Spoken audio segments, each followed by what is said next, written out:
you start skating? I was 4. God damn, old ass. Old ass dude. When did you start? 2 or something? 3.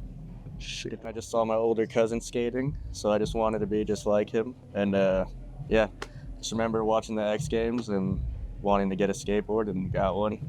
That was my introduction to skating. I started skating because I was watching YouTube videos of like Red Bull skaters like Jared Basted and Ryan Sheckler. And then, yeah, I got a board for Christmas. It was a long board, though. It was pretty dope. He's got me beat. Well, us going on trips now, I see similar situations because when I was younger, I used to travel with my parents. He travels with his parents. And, you know, when you're so young, you're a minor, so you have to have your parents with you for a while. And it's cool, you get to travel the world with your parents and show them places that, you know, maybe they would have never seen before and experience that as a family. So to me, that's a wholesome vibe of being young and being on trips. My mom would go to Europe. My dad would usually be in the States, and my mom would get the better trip sometimes. But but you know, overall, it's like we got to travel the world together and make memories. So thankful for that.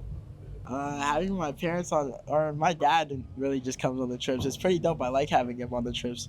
I actually just started going on them by myself, though, because I turned 15 and then I could finally fly by myself. So I've been going on trips by myself a little bit. And it helped to have cool parents. I have cool parents, and his dad's really cool, and that's just, if you can't hang out in the van and no one likes your parents, then it's probably not going to work out too good. I mean, it happens out there, especially this day and age with the Olympics and stuff. There's parents that are just so stressful on their kids and don't let them skate, and just, I don't know. Luckily, when I was growing up, my dad was like, I'm just happy to be here. Let's do it. We started filming Extremely Sorry, and those guys had been filming that for a while when I first got on already, and I kind of came on in the midst of that. But it was cool. I'd get picked up by like Jeff Riley, Ardo, and these guys, and it's just being a little kid. It'd be them in the front of the van, and I'd just be in the way back by myself, just all shy. But looking back on it, you know, I was really thankful to have like those guys to look up to when I was younger, you know. So yeah, growing up, it's pretty crazy to be in a van with those guys. Nowadays, with like social media and stuff, I guess it's just like being active or going out and getting clips as much as you can, and then kind of just being seen by people. You know, it's really just I think there's a fine line of having the perfect balance of like working on your video parts, doing social media, and you know, also keeping that mystery of like, oh, we are curious to see what he has in his video part. And not doing everything just online. Every new trick you learn, put it online. You gotta have that good balance. Gotta keep people thinking.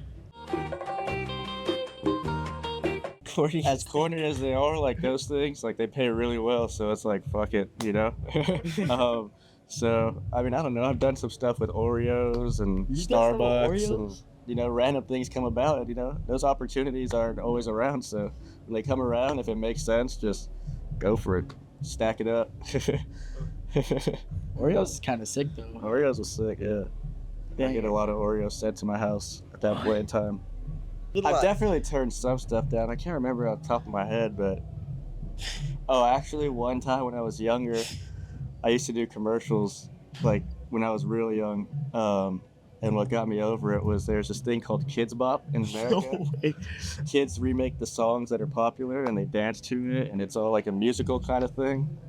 And I remember I went to audition for that, and I had to dance and sing, and I was like, it's the last time I'm ever gonna do this, like I'm over this. And that was the last time I did like a commercial audition when I was younger, and I was like, all right, I'm over that.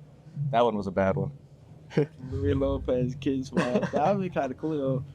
I don't think I really had anything. Just like drinks, like energy drinks, like random like little companies and stuff, but nothing really. One time I was on this phone company where you couldn't use any apps. It was just like you could like text your mom or your dad. Is it a flip phone? No, basically it was just like a block, and then that's sick. Having just like your mom's there on it. That was kind of corny, but that was it. Oh, and I was on Hot Wheels. That's kind of Hot Wheels? That's sick. But it's pretty sick. Howie is pretty sick though. I feel like a lot of companies come and go. Yeah. You know, they think that skating's hot. They're like, we want that, and then they get there and they're like, maybe not. Maybe not, yeah. One of my first ever skaters was Day One Song, just because he's local to where I grew up, and I'd go skate parks and see him around skating, and then yeah, he was just like kind of the local hero when I was younger. And then as I got a little older, getting him flipping stuff, Jeff, Ardo, and those guys. And then now, I mean, Abe's a big inspiration. He's older and still killing it, still doing it. So yeah. My favorite skaters growing up, I think, were like Ryan Sheckler. Danny Fuenzalita was one of my favorite skaters growing up because I skated with him like every day, because he used to teach me how to skate when I was first started. So he was a big part of it. Yeah. The natural progression of skateboarding is just as time goes on, you know, kids will learn more and more faster, and it's cool because I mean it's just going skating and there's just like a younger kid just killing it. You kind of they just inspire you in a way, and you're like, oh shit. So I think the natural progression is good because it just keeps everyone just wanting to learn more. At least for me. Yeah, kids nowadays are like insane. Like the Japanese kids and stuff, the way they're insane. Like watching them do like big flip from blunts and going to like Tampa Ams and stuff, and everybody's like 10 years old. It's insane. It's insane levels at a young age these days. I mean, to a certain extent, you see like kids doing all these crazy tricks at a young age, and you think to yourself like, damn, I gotta try to keep up. You know, now maybe I'm the older guy. Can I still do it like that? But you know, I think that's a thought that just happens naturally as time goes on, and you know, progression's just gonna keep going. So it's just like, just try to keep having fun and try not to overthink too much. Yeah, definitely get that feeling. It's kind of weird, but you just gotta go through it. I like didn't go through puberty for a long time, you know? So like I was small and for a long time, probably till like I was 17. And then I started growing a bit more, and I felt a difference in my skating, and skating became like a whole new thing. Like all of a sudden I could ollie bump to bars and do things that I like was never able to do. So I'd say like as I turned 18, skating just got a lot more fun because there was a lot more options, and I was finally like, okay, now I can like skate how I want to skate and just have, you know, really just do what I want to do. So I'd say, yeah, just growing up, getting older, and kind of just getting that man pop that you hope that you have for so long as a kid. I guess that happens, and then just keep trying to work hard and skate and learn and keep progressing. That definitely happens all the time, and it gets annoying, but Yeah. I just gotta wait it out. I mean, That'll happen eventually. there's so many things I wanted to do when I was younger that I couldn't. Like, I couldn't really switch flip or do like things like that I didn't really get that type of flick till I was a little older. And then, yeah, just knowing how high you can only like go on bump bar and be like, can I do this? Oh, I did it. And then go to the next one and be like, oh, I did this one. And then, yeah, it just becomes fun.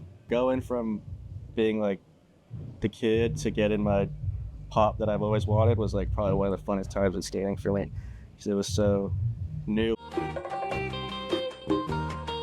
This day and age in skateboarding, the level's obviously insane, and it's easy to just look and be like, oh, I need to do the craziest stuff, da, da, da, da. But I think it always just stands true that like if you do tricks well and you do them proper and do them with like feeling, and then people can watch your footage and feel your footage, I think that goes a lot further than doing the craziest tricks in the world. So just have fun and remember why you love skating. How do I stay young, bro? I mean, go in the sauna, drink some smoothies. I learned that from Reynolds. He's still young somehow. Yeah, just gotta take care of yourself. Yeah, you gotta take care of yourself. Eat a lot of vegetables. Yeah. That's what my mom says too. Broccoli, all that. Kale. If you ended on that note, take care of yourself.